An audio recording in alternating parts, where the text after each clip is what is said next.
सबको जय मसीह। सर्वप्रथम मैं परमेश्वर को धन्यवाद देना चाहता हूँ। मेरा तबीयत 2-3 दिन पहले थोड़ा खराब हुआ था, तो मैं सोच रहा था कि आज वचन नहीं दे पाऊंगा, लेकिन फिर अभी बेहतर है, तो इसके लिए परमेश्वर का धन्यवाद। मैं सोच रहा था कि आज नहीं कर पाऊंगा, लेकिन परमेश्वर ने ठीक कर दिया। अभी भी थोड़ा सा खराबी है, और आप सभी लोग को धन्यवाद देना चाहता हूँ कि आप लोगों ने प्रार्थना में रखा। तो आज हम एक बैलेंस क्रिश्चियन लाइफ के विषय में देखेंगे। हमारा जो आत्मिक जीवन है वो एक बैलेंस होना चाहिए। तो इस संदर्भ में 2 चीज को देखेंगे। जब हम छोटे थे, जब हम दुकान में जाते थे तो कुछ खरीदते थे, तब जो अभी ऑटोमेटिक जो वेट मेजर करने वाला जो सामान होता था, वो मशीन नहीं होता था। उस टाइम में एक ढाक और तराजू बोलते थे हम लोग। तो उसमें क्या होता था कि जैसे 1 केजी मुझे कुछ सामान चाहिए, तो यहाँ पे वो ढक रख देते थे और इधर पे सामान डाल देते थे। लेकिन अगर यहाँ पे ज्यादा या कम होता तो वो इक्वल बैलेंस में वो नहीं होते थे। तो जब हम अपने आत्मिक जीवन को देखते हैं तो हमें बैलेंस होना चाहिए। ये 2 चीज लेके, एक है फियरलेस और ह्यूमिलिटी, मतलब हमें लीडर होना है और उसके साथ ही हमें नम्र भी होना है। लेकिन जब हम दुनिया को देखते हैं तो जो आदमी फियरलेस होता है, जो लीडर होता है, ज्यादातर वो नम्रता नहीं होता है, उसके पास घमंड होता है। जो भी ताकतवर आदमी हो, जो किसी से नहीं डरता है, और हमने भी अपने शायद जीवन में देखा होगा, जो लीडर होता है तो मैं किसी से नहीं डरता हूँ ऐसे करके बोलते हैं ना। पहले हम देखेंगे दानियल का किताब 3 अध्याय का 1 से 12। दानियल का किताब, दानियल चैप्टर 3 वर्स 1 to 12। कोई भाई पढ़ दीजिए। Chapter 3 verse 1 to 12। राजा ने बनवाई 60 हाथ और चौड़ाई हाथ और के प्रांत के द्वारा नाम मैदान खड़ा कराया। तब नबूक राजा न्यायियों, राज्यपालों, प्रांत प्रांत के सब अधिकारी बुलवा भेजा। प्रतिष्ठा आए गई। तब न्यायी, राज्यपालों, आदि प्रांत प्रांत सब अधिकारी राजा कराई मूर्त इकट्ठे हुए और मूर्त हुए। तब भिडोरिये ने कहा था, हे देश देश और जाति और भिन्न भिन्न भाषा बोलने वालों को यह आज्ञा सुनाई जाती। जिस समय नरसिंगे, बांसुरियां, सारंगी, सितार, शहनाई आकार के बाजों का तुम कर नबूकदनेस्सर राजा खड़ी कराई हुई मूर्त और जो धधकते हुए डाल दिया। कारण उस सब जाति के लोग बांसुरियां, सारंगी, सितार, शहनाई आदि सब प्रकार के बाजों का सब बड़ा, त्यों ही देश देश और जाति भाषा बोलने वालों का जो नबूकदनेस्सर राजा कराई दंडवत। उसी समय कई एक कपटी पुरुष राजा के पास आए और कपट यहूदी खाई। वे नबूकदनेस्सर राजा कहने लगे, हे राजा, तू ने तो यह आज्ञा है कि जो मनुष्य नरसिंह के बिना न्याय अधिकार के बाजों का वह गिर कर करे, जो कोई दंडवत न करे वह धधकते हुए भट्टे के में डाल दिया जाए। देख, शद्रक, मेशक और अबेदनगो नाम ने बाबू प्राण के कार्य के ऊपर दिया है। हे राजा, तेरी आंखें तेरे और जो कराई है वह नहीं करते। धन्यवाद। तो यहाँ पे हम क्या देखते हैं कि नेबुकदनेस्सर जो राजा था, तो उन्होंने एक मूर्ति बनाया था अपना, और वहाँ पे 3 नौजवान थे। वो नेबुकदनेस्सर चाहते थे कि सब उनका जो मूर्ति है उनका स्तुति करें। लेकिन ये जो 3 नौजवान थे, शैड्रक, मेशक और अबेदनगो, तो इन लोगों ने ये चीज को नहीं माना। ये चीज को उन लोगों ने नहीं माना। जब हम ये दानियल का किताब देखते हैं, ये बहुत प्रभावित करते हैं। जब पुराने नियम को मैं पढ़ता हूँ, सभी पुस्तक अच्छा है, लेकिन ये दानियल का है, वो बहुत मुझे भी प्रेरणा करता है। तो हम यहाँ से क्या सीखते हैं कि जैसा भी हो, जो भी परिस्थिति हो, हमें उसमें आत्मिक जीवन में हमें कॉम्प्रोमाइज नहीं करना है, जो ये 3 लोगों ने किया। लेकिन जब हम अपने जीवन को जांचते हैं तो हर वक्त हमें हमारे जीवन में कुछ डर होता है। अगर अपने मन को देखेंगे तो कहीं ना कहीं चीज का डर होता है, खोने का डर होता है। कभी परिवार का खोने का डर, कभी नौकरी खोने का डर, कभी अपना जीवन खोने का डर। संसार में शायद कोई भी व्यक्ति नहीं होगा जिसके पास डर नहीं हो, और डर एक स्वाभाविक चीज है, ये सबके पास होता है। अगर कोई व्यक्ति नहीं बोल रहा है कि मुझे डर नहीं है, तो वो झूठ बोल रहे, या उस समय में शायद उसके पास डर नहीं होगा। लेकिन आने वाला समय में हो सकता है कभी ना कभी हम लोगों के पास डर होता है, लेकिन उस डर को हमें जीतना होगा। और हम कभी कभार क्या कर देते हैं कि हम अपने परमेश्वर को इतना छोटा कर देते हैं। जो समस्या है उस समस्या को देख के हम डर जाते हैं। तो हमें आज देखना है कि क्या ये जो युवक है, ये 3 युवक, क्या ऐसे हम अपने जीवन जी रहे हैं कि प्रभु यीशु क्रिस्ट ने कहा था कि जो उसके राह पे चलेगा इतना आसान नहीं होगा। हो सकता है हम जहाँ पे काम करते हैं वहाँ पे बहुत बार हो सकता है कि हमें अपने आत्मिक जीवन को लेके समझौता करने के लिए हमारा जो बॉस होता है, जो उत्तराधिकारी होते हैं, वो लोग बोल सकते हैं, लेकिन हम के उस चीज को हम कैसे हैंडल करना है वो चीज हमें देखना है। और ये जो 3 अध्याय है, ये युवक लोग, जो भी हमारा यूथ लोग है, उन लोगों के लिए बहुत बड़ा प्रेरणा है। ये लोग शायद 20-25 एज का हो सकता है, और आप भी आज स्टूडेंट हो या कोई जॉब कर रहा होगा, आप अपना जीवन कैसे जी रहे हैं। हो सकता है आपको प्रभु यीशु क्रिस्ट के मतलब बताए हुए रास्ते पे चलने से हो सकता है आपको बहुत सारे परेशानी आ रहा है, या आपके दोस्त लोग कुछ बोल रहे हैं आपके बारे में, लेकिन आपको ये जो 3 लोग थे उनके जैसे लीडर होके आपको अपना जीवन बिताना जरूर। और हमें ये भी सोचना है कि क्या हम प्रभु यीशु क्रिस्ट के लिए सब कुछ दांव पे लगाने के लिए क्या हम तैयार है। ये 3 लोग हो सकता है यहाँ पे कि उन लोगों का अपना जान भी दांव पे है, क्योंकि उन लोगों ने मना कर दिया कि नेबूकदनेस्सर का जो मूर्ति है उसको पूजा करने के लिए। तो इसका मतलब है कि वो दे were ready to pay anything for Christ, anything for God. क्या हमारा जीवन भी आज ऐसा ही है? क्या हम सब कुछ दांव पे लगाने के लिए हम तैयार है? और देखिए, जब तक अगर हम हमारे मन में डर हो के हम आगे नहीं बढ़ेंगे तो परमेश्वर का क्या कार्य भी कभी भी आगे नहीं बढ़ेंगे। और आज का जो हमारे देश में जो घटना घट रहे हैं, हमारे प्रेयर लिस्ट में भी है, गौरवा करके जगह में यह भी प्रोसिक्यूशन हुआ है। और हम ऐसे परिस्थिति में हमारा स्वभाव कैसा है? क्या हम डर के कारण हम घर पे रह रहे, या कई सारे चीज में ऐसा भी देखने को मिल रहा है कि अपना आइडेंटिटी, अपना चिन्ह भी वो लोग नहीं दिखा रहे हैं, कि मसीह के लोग लेकर के भी कई सारे लोग नहीं बोल रहे। तो मैं प्रार्थना करता हूँ कि हम सब लोग, हमारे कलीसिया के जितने भी लोग हैं, ये जो 3 लोग हैं उनका जैसा बने।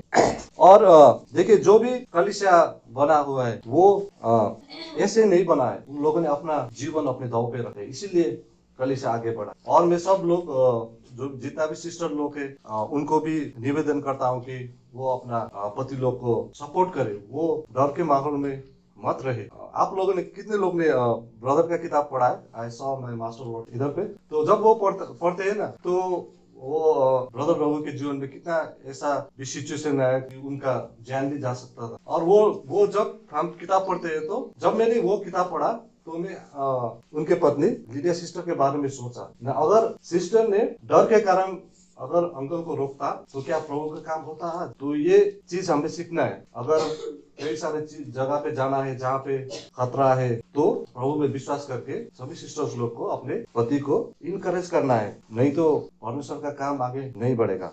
और कभी कभार हम सत्यता के लिए खड़ा भी नहीं होते, ये बहुत बड़ी दुख की बात है। जैसे हम अपने चीज के लिए खड़ा होते, वैसे ही परमेश्वर का सत्यता के लिए हमें खड़ा होना है। हमने झूठ की किताब में पढ़ा था ना कि जब गलत शिक्षा आता है, तो कोई गलत शिक्षा देते हैं, तो आप लोग कितना लोग आगे जाके खड़ा होके उसके लिए खड़ा होते हैं, सत्यता के लिए। तो हमें ये चीज सीखना है। अगर हम डर मानते हैं तो एक ही चीज का हमें डर मानना है, वो है परमेश्वर का डर। We must be a God fearing person. और वो जो डर है परमेश्वर का, ये ऐसा डर नहीं है कि परमेश्वर मुझे दंड देगा, ऐसा नहीं। देखिए, डर जो होता है वो 2 चीज से आता है, एक तो पनिशमेंट और एक आउट ऑफ लव। आप किसी को प्रेम करते हो तब भी आपको डर होता है कि अगर आपने कुछ गलत कर दिया तो उसको मन में लग जाएगा, और दूसरा अगर मैंने कुछ गलत कर दिया तो वो मुझे पनिशमेंट देंगे। और जो हमारा डर है, जो हम परमेश्वर के भय में रहते हैं, वो हमें परमेश्वर के प्रेम के कारण से हमें वो आना चाहिए। और जब हम परमेश्वर के काम करते हैं तो हमें डिफेंसिव नहीं, हमें अटैक। जब हमें शत्रु रुकावट करते, रुकावट डालते, तब हमें डिफेंस में एक अटैकर जैसे होना चाहिए। जब हम गोलियत के जीवन में देखते, दाऊद के जीवन में देखते, जब दाऊद ने गोलियत के साथ लड़ाई किया, तो वो कैसे किया आप उसको देखिए। वो डिफेंसिव नहीं रहा, लेकिन वो आगे जाके उससे लड़ा। तो हमारा जीवन भी ऐसा ही होना चाहिए। डर के कारण हमें नहीं रहना है, लेकिन हमारे साथ परमेश्वर है, इसके साथ हमें आगे बढ़ना है। और ये परमेश्वर का काम है, जो ये हर एक विश्वासी का ये रेस्पॉन्सिबिलिटी है। इसीलिए हमें सब लोगों को आगे बढ़ना है, बिना डर के, तभी परमेश्वर का काम आगे बढ़ेगा। तो हमारे आज जीवन में देखना है। अभी नया साल आ गया 2023, तो 2022 में आप अपने जीवन को जांचिए, कितने बार आप लोगों ने अपने आत्मिक जीवन में समझौता किया डर के कारण। ये सबके जीवन में होता है। 2022 में मेरे जॉब में किसी ने बोला कि ये गलत काम करो ऐसे करके, तो मैंने हड़बड़ी में ठीक है ऐसे करके बोला, और फिर जाके मैंने बहुत सोचा कि मैं क्यों डर रहा हूँ। यहाँ पे आके मैं वचन देता हूँ कि परमेश्वर ऐसा है, और आराधना भी जब चढ़ाता हूँ, तो ये आदमी कौन है, चाहे वो जितना भी बड़ा पद में हो या राजनीतिक पॉलिटिकल बैकअप हो, मुझे क्यों डरना है। अगर हम ऐसी चीज से डरेंगे तो हमें कभी भी नहीं बोलना चाहिए कि God is sovereign, God is in control of every. हम जो बोलते हैं उसको अपने जीवन में भी लागू करना चाहिए। तो हमें इस चीज को देखना है। और हम दूसरे चीज देखेंगे, वो सॉरी, और लास्ट एक पद पढ़ दीजिए, दूसरा तिमोथी 3:12। जीवन दान वे सब बताए जाए। और यहाँ पे वचन पे स्पष्ट से लिखा है, जो मैंने आपको पहले कहा था कि जो प्रभु यीशु ख्रीष्ट में भक्ति से जीवन बिताते हैं उसको, yes, and all who desire to live godly in Christ Jesus will suffer persecution. सबको इस चीजों से गुजरना होगा, जैसे ये तीन लोग के साथ हुआ था। हमारे जीवन में कहीं ना कहीं ऐसे समस्या जरूर आएगा, अगर आप प्रभु यीशु ख्रीष्ट के लिए एक अच्छा गवाही बनना चाहते, तो हमें इसके लिए तैयार होना है। अब हम दूसरा चीज को देखेंगे। मैंने आपको पहले भी बोला था कि ऐसा वाला व्यक्ति ढूंढना बहुत मुश्किल होता है जो लीडर है और साथ में वो नम्र भी है। जो भी लीडर लोग है अपने आप को घमंड करते हैं, जो बोलते हैं ना कि गांव में जब हम लोग जब छोटे थे तो जो यंग लोग थे तो उनको बोलते थे दादा लोग। आप लोगों ने भी देखा होगा, क्या वो नम्र होता है? नहीं होता है। मेरे गांव में अभी तो वो लोग बुढ़ा हो गए अभी तो, लेकिन अभी वो रिक्शा वाला को पैसा नहीं देता है, रिक्शा में चढ़ता है तो बिना पैसा दे वो निकलता है। और दारू पी के उन लोगों का जीवन बहुत खराब है। एक मतलब स्लैब देने से भी वो लोग गिर सकता है ना। तो आप पढ़िए दूसरा 2 फिलिपियंस 5-11, फिलिपियंस का 2 अध्याय का 5-11। जैसा भाव था हमारा भाव हो, अपने परमेश्वर के स्वरूप में हो, परमेश्वर का बस रखने की वस्तु दास न अपने आप को ऐसे कर दिया, दास का समानता में हो गया और आघात तक कार्य रहा। हाँ, क्रूस की मृत्यु कारण परमेश्वर महान है और उसको वो नाम दिया था वो श्रेष्ठ है, जो स्वर्ग में और पर सब नाम पर उठना है और परमेश्वर पिता हर अंगीकार कर। तो जब ये जो हमने अभी भाग पढ़ा, तो बहुत बार हम लोग जब आराधना के समय में होता है इसको हम रेफर करते हैं। तो यहाँ पे क्या लिखा है कि जब प्रभु यीशु ख्रीष्ट जब क्रूस में था तब उन्होंने क्या किया? क्या वो गुस्सा हुआ? क्या अपने आप को उसने बड़ा माना? उन्होंने नहीं माना। लेकिन हम अपने जब जीवन को देखते हैं तो अगर कोई हमें बुरा बोलेगा तो हम उसका कैसे रिप्लाई करें, उसका रिएक्शन कैसा होगा, वो हमें देखना है। अगर कोई हमारे बारे में गलत बोलता है या करेक्शन करता है तो कई बार हम उनके मुंह पे जवाब देते हैं, चाहे वो ऑफिस हो चाहे अपने घर पे हो। ये सबके साथ एक वीकनेस है। और मेरे जीवन को जब देखता हूँ तो ये बहुत कठिनाई लगता है। कभी कभी हम विश्वास होने के कारण हम बहुत कंट्रोल करता है और मुंह से तो नहीं बोलते हैं लेकिन मन में हम किसी को कुछ बोल देते हैं। लेकिन हमें प्रभु यीशु ख्रीष्ट के जैसा नम्र बनने की ओर हमें देखना है। जब वो क्रूस में थे उसको कितना उसको थूका गया, उसको गाली दिया, लेकिन फिर भी वो नम्र बने। वो एक परमेश्वर होके भी लेकिन वो नम्र बने। अगर हमें बुराई को जीतना है तो हमें नम्र होना चाहिए। वो बोलते हैं ना victory of good over evil. हम दूसरी चीज को कैसे हम उसके ऊपर विजय पा सकते हैं। जैसे परमेश्वर ने शैतान को कैसे हराया, वो क्रूस में जब प्रभु यीशु ख्रीष्ट ने अपने प्राण का बलिदान दिया। तो जब हम अपने व्यक्तिगत जीवन में अगर हमारा हो सकता है कि ऐसा परिस्थिति हो, कोई भी हमें अच्छी तरह से अच्छा नहीं कर रहा है, चाहे वो ऑफिस में हो, घर पे हो या हमारा विश्वासी जन भी हो, तो हमारा स्वभाव कैसा होगा, हमें ये चीज को देखना है। और परमेश्वर जो है वो घमंड को वो नफरत करते हैं। God hates pride but loves humble, है ना। नम्र को परमेश्वर प्रेम करते। मैं अभी बायोग्राफी पढ़ रहा था 2 लोगों का, मतलब सुन रहा था। अलेक्जेंडर उनको तो अलेक्जेंडर द ग्रेट बोलते हैं, लेकिन मैं वो शब्द यूज नहीं करूंगा, मेरे लिए तो ग्रेट नहीं है। लेकिन अलेक्जेंडर जैसा योद्धा अभी तक आपको हिस्ट्री में नहीं मिलता। उसने सारा संसार को जीत लिया, ठीक है। और वो पढ़ने के लिए मुझे इच्छुक हुआ, क्योंकि जब हम बाइबल पढ़ते तो बहुत सारे जो हिस्टोरिकल है तो वो जितना भी है उनका जो बायोग्राफी है उसमें आपको मिल जाता है और आप कनेक्ट भी कर सकते हो। अब अगर आप दानियल की किताब देखेंगे उससे भी मिलता है। तो इसीलिए मैंने वो सुना और दूसरा हमारा महात्मा गांधी जी, उनका भी एक किताब था माई एक्सपेरिमेंट विथ ट्रूथ। तो ये जब दोनों को जीवन को देखते हैं, एक ने सारा, दोनों ने संसार को जीत लिया, ठीक है, लेकिन वो जो जीत था उसमें एक फर्क था, ठीक है। 2 अक्टूबर को क्या हम सेलिब्रेट करते हैं, नहीं उसको एक डे बोलते हैं, उसको क्या बोलते हैं, क्यों बोलते हैं उसको? यंगस्टर, आप अगर बाद में जब नौकरी के लिए प्रिपेयर करेंगे तो ऐसा वाला प्रश्न तो आएगा कॉम्पिटिटिव एग्जाम्स, 2 अक्टूबर को क्यों, क्या डे मनाते हैं उसको?